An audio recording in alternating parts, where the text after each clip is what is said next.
فرماتا یا ایھا الذین آمنوا اطیعوا اللہ واطیعوا الرسول،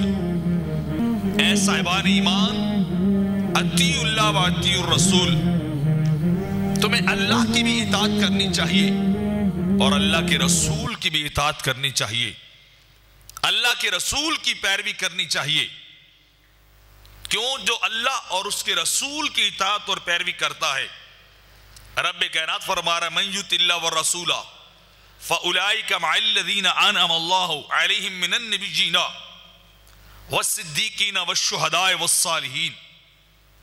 خالق کائنات فرما رہا ہے جو رسول اور خدا کی پیروی کرتا ہے ایسا خوش نصیب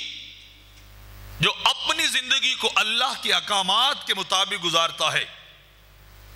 اللہ کے حکموں کے مطابق اور رسول اللہ صلی اللہ علیہ وسلم کے حکموں کے مطابق، پیارے آقا کی زندگی کے مطابق اپنی زندگی کو گزارتا ہے۔ فرمایا مع الذین انعم اللہ علیہم من النبیین، جب قیامت کا دن ہوگا ایسا خوش نصیب آدمی انبیاء کے گروہ میں کھڑا کیا جائے گا، ان کی مصاحبت اسے نصیب ہوگی، والصدیقین، اور جہاں اللہ نے سچوں کو کھڑا کیا ہوگا ایسے شخص تو مالک کائنات وہیں کھڑا کر دے گا، والشہداء، جہاں اللہ کی راہ میں اپنی جانوں کا نذرانہ دینے والے کھڑے ہوں گے، جہاں جان کی قربانی دینے والے شہداء، اپنے سینوں پہ گولیاں کھانے والے اور گلوں پہ تلواریں چلوانے والے کھڑے ہوں گے، وہاں اللہ اور اس کے رسول کی اطاعت کرنے والا بھی کھڑا ہوگا، والصالحین۔ اور چوتھی بات ارشاد فرمائی کہ جہاں نیک اللہ کے متقی پرہیزگار کھڑے ہوں گے، جہاں اللہ کے صالحین اور عابدین بندے کھڑے ہوں گے، گناہوں سے بچنے والے ہوں گے، رب کائنات اس شخص کو